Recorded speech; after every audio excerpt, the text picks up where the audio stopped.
간단히 자기소개 좀 부탁드리겠습니다. 네, 저는 스타트업에 다니고 있는 이제 개발자고요.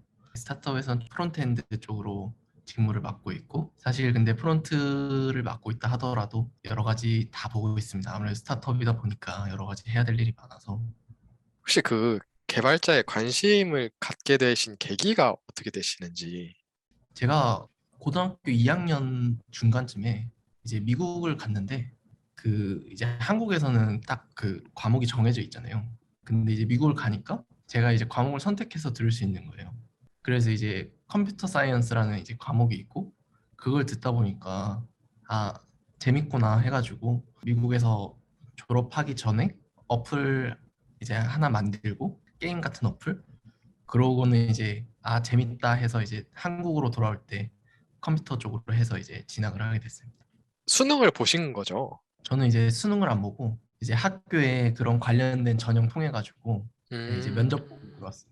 사실 그게 아, 궁금했거든요. 고등학생 때 관심이 네. 생기셨다면 대학 관련 준비하기도 바빴을 텐데 대학 준비하는 거하고 코딩을 어떻게 병행했는지 좀 궁금했었거든요. 근데 제가 원래 미국 가기 전에도 컴퓨터에 관심이 있었거든요. 그리고 음, 제가 원래 성격이 뭐 하나 꽂히면 공부는 중요하지 않다라고 생각하는 편이라서 공부를 싹 음. 다 버려요. 네. 사실 한국 학생들 입장에서는 고등학교에서는 사실 코딩을 막 공부하기가 쉽지 않은 환경이잖아요. 그렇죠. 그럼 대학에 갔어요. 그러면은 네. 이제 막 그때 가서 관심이 생긴다고 했을 때 뭐 음, 입문용으로 뭐 어떻게 준비를 한다거나 어떤 식으로 좀 해야지 개발자가 될 수 있을지 그런 거 좀 음, 간단하게 소개를 해주실 수 있나요? 왜 다른 학교는 제가 잘 모르겠지만 보통 저희 학교를 기준으로 설명을 드리면 이제 보통 컴퓨터 사이언스가 이제 C 언어부터 이제 배우는 경우가 많더라고요.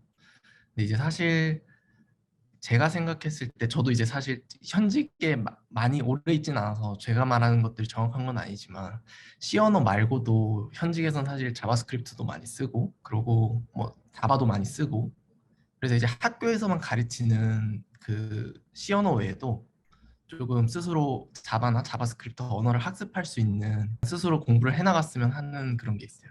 웹에 서칭하면서 좀 찾고 사실 요즘 유튜브나 이런 데도 되게 잘 돼 있잖아요.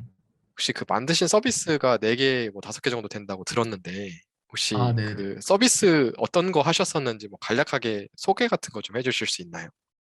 네, 서비스 같은 거는 이제 좀 사실 대부분 개인 프로젝트로 많이 했고 개인 프로젝트를 하더라도 좀 같이 협업하면서 많이 하긴 했는데 만들었던 것 중에 좀 괜찮았던 게 이제 나나바라는 걸 했었는데 사실 지금은 어플을 내렸지만 그게 이제 고려대학교 경영학과 친구들이랑 이제 대학생을 위한 쿠폰 시스템을 이제 만들어주는 그런 거예요. 매장 가서 쿠폰을 원래 주잖아요. 치킨집 가면 그런 거. 그거를 시스템화 해보자 해서 만들었었는데 그 당시 배민에 대한 이제 소상공인들의 그 반감이 심했던 시기였어서 경영학과 친구들이 영업 뛸 때마다 퇴짜를 맞아서 접었던 프로젝트가 하나 있고 이제 또 하나는 간단한 이제 커뮤니티인데 그러니까 유머글을 올릴 수 있는 커뮤니티.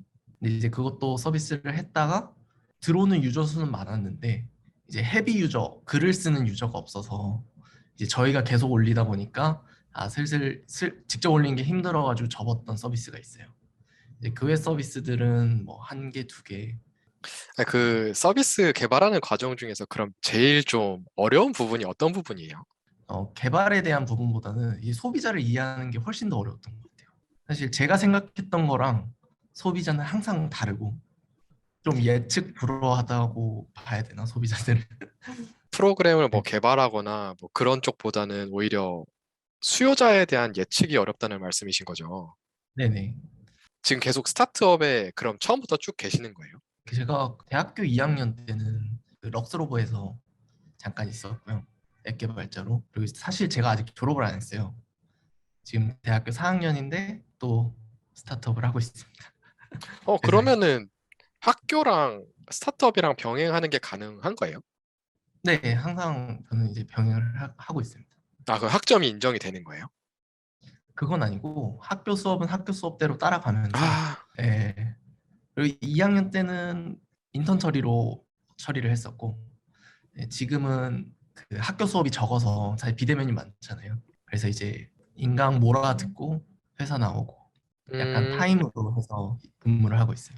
네네. 학교 수업에서 배우는 내용이랑 그 실제 개발에서 쓰이는 거랑 연관성이 좀 얼마나 있다고 볼 수 있을까요?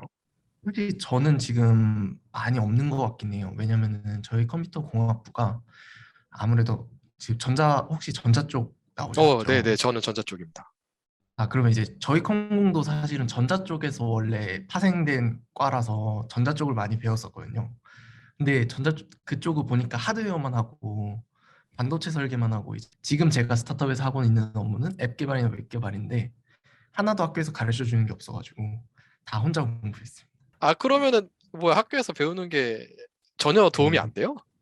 뭐 조금이라도? 네, 조금이라도 네. 도움이 되는 게 일단 뭐 시스템 프로그래밍이라는 그런 과목들이나 네트워크 관련된 과목들 이제 전반적인 서버가 어떻게 동작하는지에 대한 이해는 높여주니까 확실히 그런 과목들은 조금은 도움이 됐던 것 같아요. 아, 저는 졸업을 하신 줄 알았어요. 네, 네. 아니, 그러면은 앞으로 이제 졸업을 하시고 네. 앞으로 제 진로에 대한 계획은 좀 어떻게 되세요? 일단 지금 하고 있는 스타트업에서 조금 몸을 담갔다가 아마 개인 프로젝트를 계속 진행을 할 것 같아요.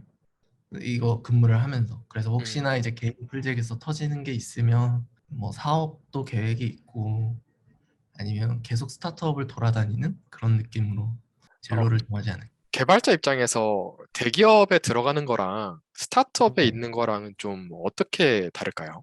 사실 제가 대기업을 안 가봐서 모르겠는데 아무래도 안정적인 것보단 항상 도전적인 게 더 좋아서 스타트업에 있는 것 같아요. 개발을 하면서 좀 보람을 느꼈을 때는 좀 언제예요? 제가 이제 만든 서비스를 이제 누군가 사용했다는 게 그래프로 나올 때 사실 음. 이제 웹 서비스나 앱 서비스는 구글에서 애널리티스틱 붙이는 게 있거든요. 거기서 이제 몇 명이 들어오고 이제 그런 걸 다 확인을 할 수 있는데 그 그래프가 올라가는 거 보고 있을 때가 아마 제일 뿌듯한 것 같아요. 그 음. 개발자를 꿈꾸고 있는 이 학생들이나 후배들에게 이렇게 전하고 싶은 조언 같은 거 좀 있을까요? 모르겠어요. 요즘 사실 보면 개발이 뭐 프론트엔드, 백엔드 뭐 이렇게 나눠가지고 막 보는 것 같은데 나는 뭐 프론트엔드만 할 거다, 뭐 백엔드만 할 거다. 근데 사실은 개발을 하는 거는 보통 재미를 들이는 거는 내가 혼자서 무언가 하나를 완성시키기 위함이잖아요. 그래서 후배들은 좀 뭐 직무는 프론트엔드를 하겠지만 아니면 백엔드를 하겠지만 그래도 개인 프로젝트 할 때만큼은 그런 거를 중심에 두지 말고 그냥 다 해보면 좋겠다. 저 그리고 하나 더 궁금한 거. 네. 프론트엔드랑 백엔드랑 어떻게 달라요?